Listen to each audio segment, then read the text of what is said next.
कहानी की शुरुआत होती है उस समय में जब दूसरा विश्व युद्ध चल रहा था। डेसमंड नाम का एक जवान लड़का भी फौज में भर्ती हुआ, बाकी सबकी ही तरह अपने देश की सेवा करने के लिए। जब वो ट्रेनिंग कैंप में पहुंचा तो उसने सोचा नहीं था कि आगे का सफर इतना मुश्किल होने वाला है। उसी वक्त उनका ड्रिल सार्जेंट धमाकेदार तरीके से अंदर आया। वो इतनी जोर से बोल रहा था कि पास खड़ा आदमी तो बहरा ही हो जाए। स्मिटी नाम का एक फौजी जो पहले एक चाकू से खेल रहा था, वो सार्जेंट की अचानक हुई एंट्री की वजह से ऐसा चौंका कि उसका चाकू उसकी पैर में ही गड़ गया और एक फौजी को तो कपड़े पहनने तक का समय नहीं मिला। सार्जेंट हॉवेल बिल्कुल उसी तरह का फौजी था जैसा फिल्मों में दिखाया जाता है, ऊंची आवाज में चिल्लाने वाला, गुस्सैल और लोगों के हुलिये पर कमेंट करने वाला। डेसमंड को उसका ये अजीब सा तरीका बड़ा ही मजेदार लगा, लेकिन अब जो फौजी सही वक्त पर कपड़े नहीं पहन पाया था उसे सजा दी गई, जिसमें उसे पहली ट्रेनिंग बिना कपड़ों के ही करनी पड़ेगी। ट्रेनिंग की शुरुआत में उन लोगों को अलग अलग तरीके से गांठ मारनी सिखाई गई ताकि वो जल्द से जल्द रस्सी को बढ़िया तरीके से बांध सके।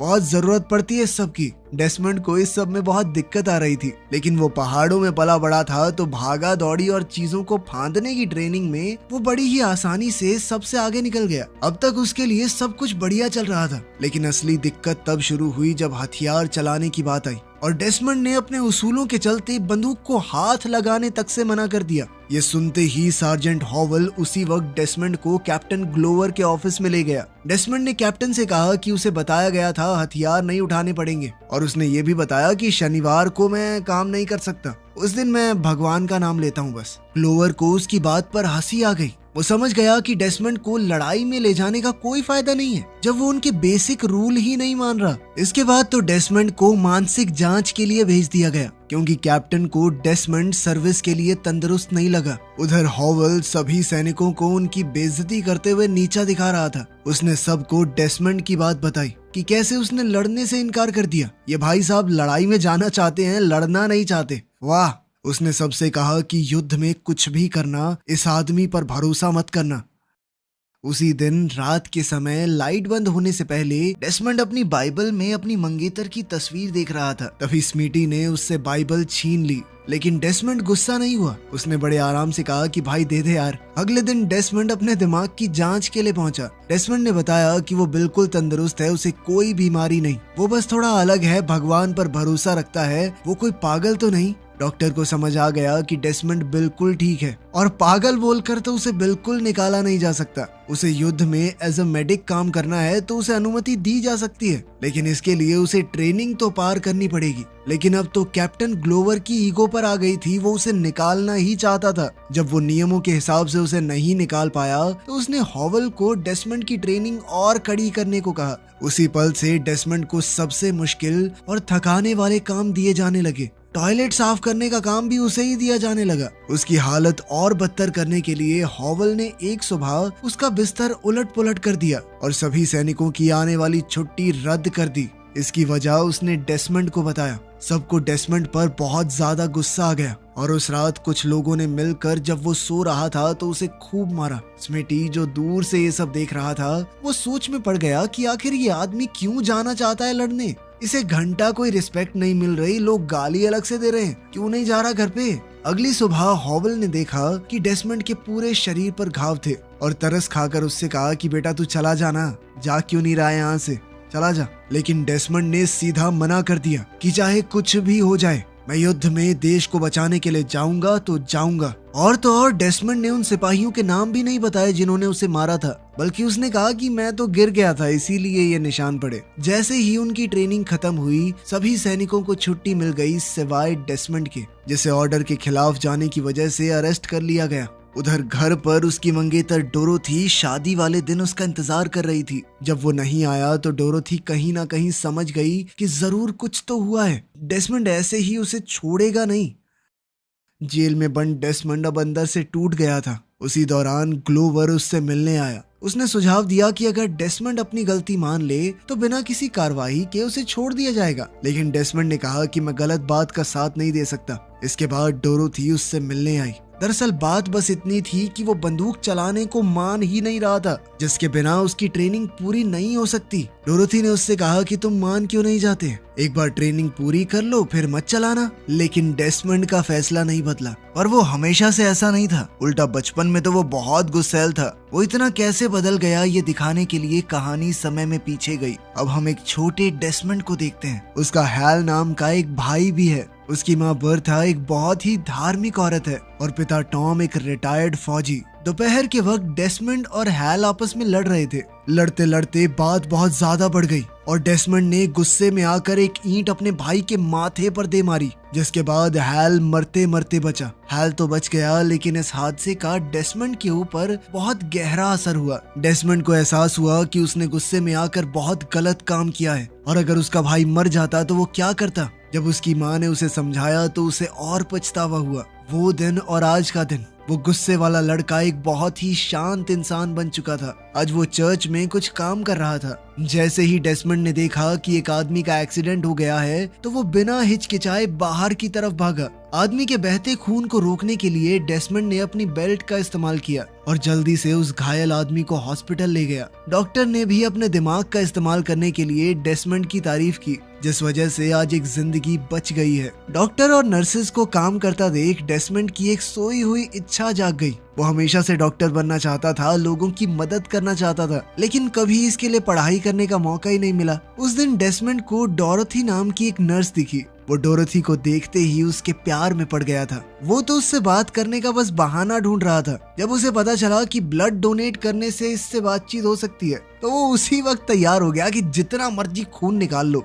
अगले दिन डेसमंड दोबारा से अस्पताल पहुंचा डोरोथी से बात करने, और बातों बातों में डेसमंड ने उसे आखिरकार बाहर चलने के लिए पूछ ही लिया। डोरोथी को भी वो एक नेक दिल इंसान लगा तो उसने भी हाँ कह दिया। उनकी पहली डेट काफी अच्छी गई। हालांकि डेसमंड, जो अपने भाई के साथ ही पला बड़ा था, अभी भी सीख ही रहा था कि औरतों से बात कैसे की जाती है। लेकिन वापसी में सड़क पर डोरोथी थोड़ा चौंक गई जब डेसमंड ने उसे अचानक से किस कर दिया। उसने कहा कि ऐसा नहीं है, मुझे अच्छा नहीं लगा, लेकिन परमिशन तो लेनी चाहिए ना आपको। लेकिन इस अजीब से पल के बाद भी इन दोनों का रिश्ता काफी खिलने लगा। अब डोरोथी ने अपनी मेडिकल की किताबें डेसमंड को देनी शुरू की, जिससे डेसमंड ने मेडिसिन के बारे में और जानना शुरू किया। इसके कुछ दिनों बाद हैल ने घर पर बताया कि मैं फौज में भर्ती हो गया हूँ, मैंने युद्ध में जाने के लिए अपना नाम दे दिया है। उसने बात पक्की होने पर ही परिवार को बताना सही समझा, क्योंकि पहले बताने से रोक टोक हो सकती थी। उनकी माँ को तो लड़ाई शब्द से ही नफरत थी, क्योंकि वो मानती थी कि किसी की भी जान लेना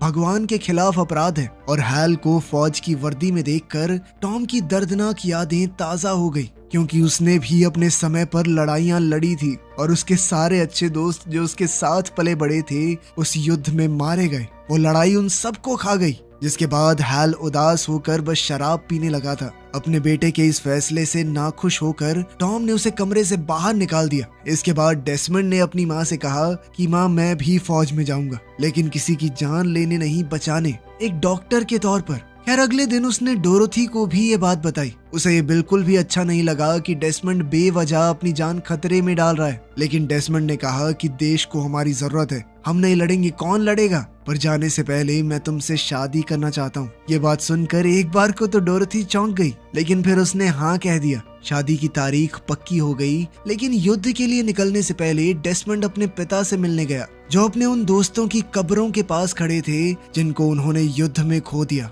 आवाज में कड़वाहट लिए टॉम ने कहा कि ये सब बेवकूफ थे, मरने मारने की बातें, देश की बातें करते थे। दरअसल टॉम नहीं चाहता था कि उसे अपने बेटों में से किसी को भी दफनाना पड़े, और खासकर उसे ये बिल्कुल नहीं लगता था कि डेसमंड इस लड़ाई से वापस आएगा, क्योंकि अपने भाई को लगभग मार देने के बाद उसने कसम खाई थी कि आज के बाद किसी को नहीं मारूंगा, किसी के ऊपर हमला नहीं करूंगा, और उसके हिसाब से इस तरह युद्ध नहीं जीता जाता। अब डेसमंड का ट्रेनिंग पे जाने का दिन आ गया। डोरोथी ने उसे एक बाइबल दी जिसके अंदर उसकी एक तस्वीर थी, उनके प्यार और भरोसे की निशानी। इसके बाद ट्रेनिंग में जो कुछ हुआ वो तो हम देख ही चुके हैं। अब डेसमंड जेल में बंद था और डोरोथी को समझ नहीं आ रहा था कि आखिर उसे कैसे छुड़ाए। जब डोरोथी को कुछ नहीं सूझा तो उसने डेसमंड के माँ बाप को फोन लगाया मदद के लिए। अगले दिन डेसमंड के पिता फोर्ट जैक्सन पहुंचे, अपनी पुरानी यूनिफॉर्म पहनकर जिसमें सारे मेडल सजे हुए थे। बिना हिचकिचाए उन्होंने अपने पुराने कमांडिंग ऑफिसर से बात करनी चाहिए जो ब्रिगेडियर बन गए थे। वहां डेसमंड का कोर्ट मार्शल शुरू हुआ और डेसमंड अपने निर्दोष होने की स्टेटमेंट पर कायम रहा। जैसे ही उसे सजा सुनाई जाने लगी तभी वहां टॉम आया जो ब्रिगेडियर से एक लेटर लिखवा कर लाया था। ये लेटर सबको याद दिलाने के लिए था कि देश के संविधान के हिसाब से कोई आदमी अगर किसी चीज में मानता है तो उसकी सोच के खिलाफ जाने वाली चीजों को तो वो मना कर सकता है। इसका हक है सभी लोगों को। ये सोचकर कि ये मुद्दा कहीं ज्यादा न उछल जाए, इस मामले को वहीं रद्द कर दिया गया और डेसमंड पर लगे आरोप हटा दिए गए।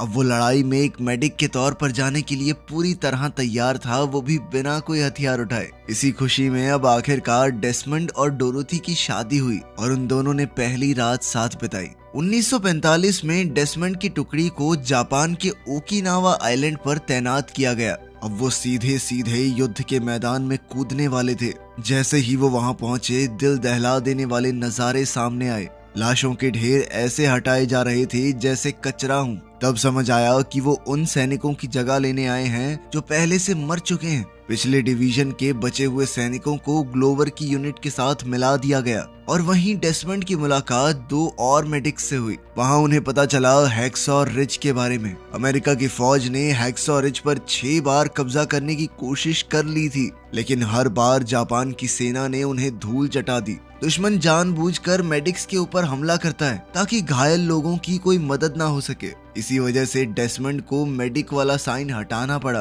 ताकि उसके ऊपर कोई खास ध्यान न जाए। उसे अपने बचाव के लिए एक हेलमेट भी दिया गया। कुछ ही दिनों में यूनिट हैक्सॉ रिज पहुंच गई। इस जगह पर कब्जा करना बहुत जरूरी था। यहाँ कब्जा करते ही इस आइलैंड पर पूरी तरह से कब्जा हो जाएगा। अमेरिका की फौज ने जल्दी से चढ़ाई शुरू कर दी। जापानी मोर्चों को कमजोर करने के लिए दुश्मन पर भारी बमबारी की जा रही थी और युद्ध के मैदान में हर तरफ धुआं छा गया।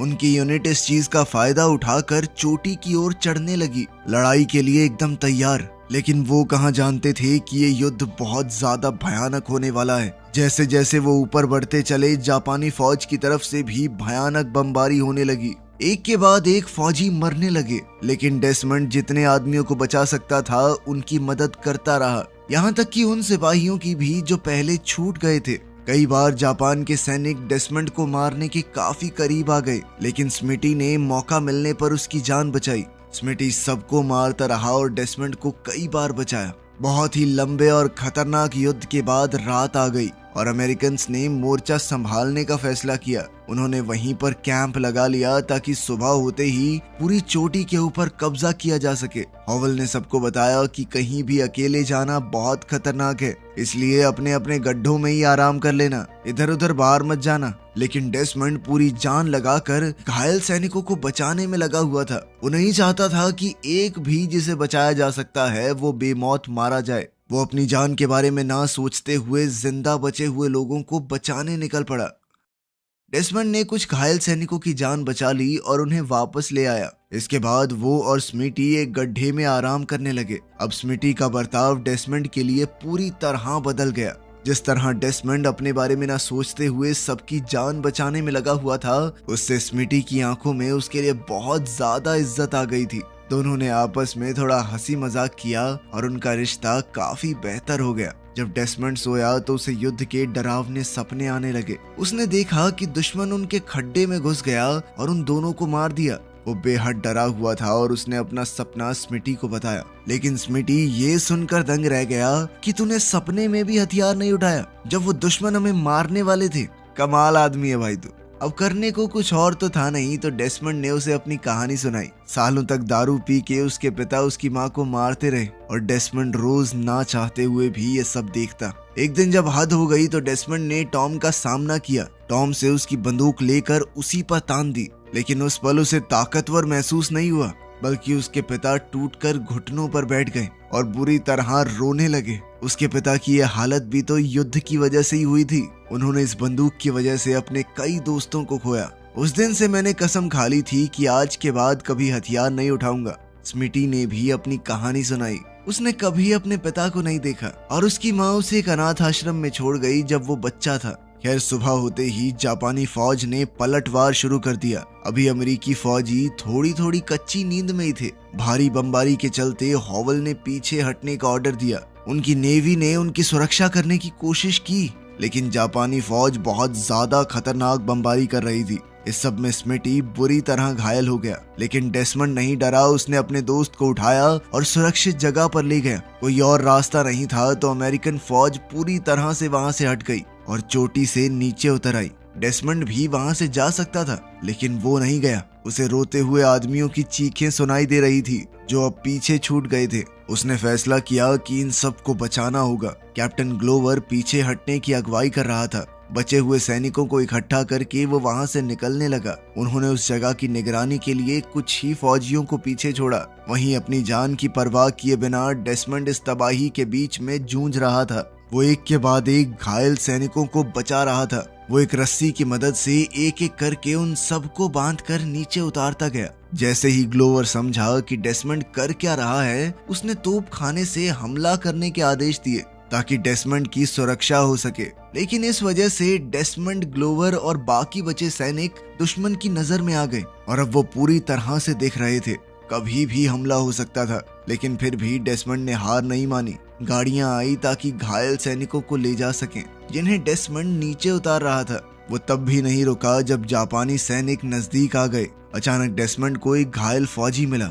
अपने दिमाग का इस्तेमाल करते हुए डेसमंड ने उस पर मिट्टी डाल दी ताकि दुश्मनों को वो दिखे ना, और खुद के ऊपर एक लाश रख दी। ये तरीका काम कर गया और जापानी सैनिक बिना उन्हें देखे वहां से निकल गए। उनके जाते ही डेसमंड ने उस छुपाए हुए घायल सैनिक को निकाला और पहाड़ी के नीचे रस्सी से उतार दिया।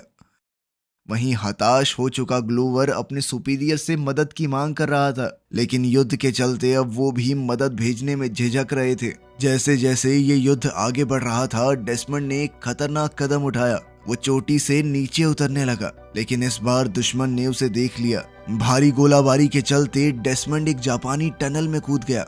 वहां उसे एक घायल जापानी फौजी मिला। इस टनल को जापानी सैनिक चुपचाप आने जाने के लिए इस्तेमाल करते थे। कुछ फौजी उस वक्त वहां से आ जा रहे थे, इसलिए डेसमंड जल्दी से छुप गया। वो पकड़ा नहीं गया, लेकिन अचानक उसे एक बुरी तरह से घायल फौजी मिला। लेकिन डेसमंड उसे दुश्मन की तरह नहीं देख रहा था। वो उसके लिए सिर्फ एक आदमी था जो दर्द में है। उसने उसे मॉर्फिन दी और उसके घाव पर पट्टियां कर दी। जब डेसमंड टनल से निकला तो बहुत रात हो चुकी थी, लेकिन अंधेरा भी उसे रोक नहीं सका। वो अभी भी एक के बाद एक फौजियों को बचा रहा था। बार बार रस्सी को पकड़कर लोगों को नीचे भेजने में उसके हाथ छिल चुके थे। अब उनसे खून बह रहा था, लेकिन फिर भी वो रुका नहीं। उसने अपने साथियों के साथ साथ बहुत से जापानी फौजियों को भी धीरे धीरे नीचे उतारा। सुबह होते ही ग्लोवर ने देखा कि बहुत से घायल सैनिकों को युद्ध मैदान से बचाकर नीचे लाया गया है। एक घायल सैनिक ने बताया कि जिस आदमी को हम लोग डरपोक कह रहे थे, उसने अकेले ये सब कुछ कर दिखाया है। तभी डेसमंड को हॉवल और एक दूसरा सैनिक मिला। वो दोनों घायल थे मगर जिंदा। हॉवल ने कहा कि मुझे बाद में लेने आना, पहले इसे बचाओ। डेसमंड ने उस दूसरे फौजी को उठाया और सुरक्षित जगह पर ले गया। जल्द ही वो दोबारा अपने सार्जेंट के लिए वापस आया, लेकिन तभी एक जापानी फौजी ने डेसमंड को देख लिया और उस पर गोली चला दी। किस्मत से वो गोली उसके हेलमेट में लगी और डेसमंड बच गया। हॉवल के पास अभी भी गोलियां मौजूद थी। अब डेसमंड जानबूझकर खुले में भागा ताकि पता तो चले कि स्नाइपर है कहां पर। और जैसे ही हॉवल को उसकी लोकेशन का पता चला, हॉवल ने बहुत ही बेहतरीन निशाना लगाकर उसे मार गिराया। मौका मिलते ही डेसमंड जल्दी से हॉवल को घसीटकर अपने खेमे की तरफ ले गया, लेकिन तभी दुश्मन ने उन्हें देख लिया और गोलीबारी होने लगी। हॉवल पीछे देखता हुआ गोलियां चलाता रहा और डेसमंड उसे धीरे धीरे दूर ले जाने लगा। जैसे ही चोटी से उतरने के लिए ये दोनों रस्सी से कूदे, जापानी सिपाही ऊपर से उन्हें गोलियां मारने लगे, लेकिन नीचे खड़े अमेरिकन सिपाहियों ने मोर्चा संभाला और उन्हें मार गिराया। अब डेसमंड ऊपर से सभी जिंदा बचे लोगों को नीचे ला चुका था। नीचे आकर डेसमंड को सबकी नजरों और दिल में अपने लिए इज्जत नजर आई। वो न जाने कितने समय से ये सब कर रहा था। वो बेहद कमजोर हो चुका था, तो उसे मेडिकल रूम ले जाया गया। वहां जाकर पता चला कि दूसरा मेडिक नहीं बच पाया। इस सब के बाद ग्लोवर डेसमंड के पास आया। और कहा कि भाई तू महान है, मैंने तेरे साथ जो बुरा बर्ताव किया उसके लिए माफ कर दे यार। उसने कहा कि डेसमंड ने जो कुछ भी अपने देश के लिए किया वो कोई और नहीं कर सकता। ग्लोवर ने यह भी कहा कि अब हम कल जाएंगे रिज के ऊपर, लेकिन कल शनिवार है, तेरी प्रार्थना का दिन, तो अगर तू कल ऊपर नहीं जाना चाहता तो कोई बात नहीं। लेकिन डेसमंड ने कहा कि मैं जाऊंगा। हमले से पहले अब पूरी यूनिट ने उसकी प्रार्थना खत्म होने का इंतजार किया कि कुछ भी हो जाए डेसमंड के बिना थोड़ी ऊपर जाएंगे। इस बार अमेरिकन ने जापानी फौजियों पर अचानक हमला किया जिसके लिए वो तैयार नहीं थे। साथ ही अमेरिकन के पास पीछे से मदद आ चुकी थी और डेसमंड की बताई हुई टनल भी मिल गई, इसलिए दुश्मन को हराना काफी आसान हो गया। बीच में कुछ जापानी सैनिकों ने एक जाल बिछाया। वो सफेद झंडा लहराते हुए आगे आने लगे, मानो हार मान ली हो। लेकिन ये एक चाल थी। बहुत करीब आकर उन्होंने ग्रेनेड फेंकने शुरू कर दिए। अपने लोगों का बचाव करने के लिए ग्रेनेड को डेसमंड ने दूर फेंका, लेकिन वो पहले ही फट गया, जिससे डेसमंड घायल हो गया। सैनिकों ने उसे स्ट्रेचर पर उठाया और वहां से बाहर निकालने की कोशिश की। जाते हुए डेसमंड के पास से बाइबल नीचे गिर गई, जिसे रुककर वापस से उठाया गया। अमेरिकन फौज आखिरकार जीत गई थी और हैक्सॉ रिज पर कब्जा पूरा हो गया। ये एक सच्ची कहानी है डेसमंड डॉस की, जिसने हैक्सॉ रिज पर अकेले 75 घायल सैनिकों की जान बचाई थी। डेसमंड पूरी दुनिया में शायद इकलौता ऐसा आदमी था जिसने बिना कोई हथियार उठाए युद्ध का रुख ही पलट दिया। उसके बिना वो 75 फौजी बच ना पाते। उसकी बहादुरी के लिए उसे मेडल ऑफ ऑनर मिला, जो कि युद्ध के दौरान मिलने वाला अमेरिका का सबसे बड़ा अवार्ड है। अगर वीडियो पसंद आई तो लाइक कर देना, चैनल को सब्सक्राइब कर देना। मिलते हैं अगली वीडियो में।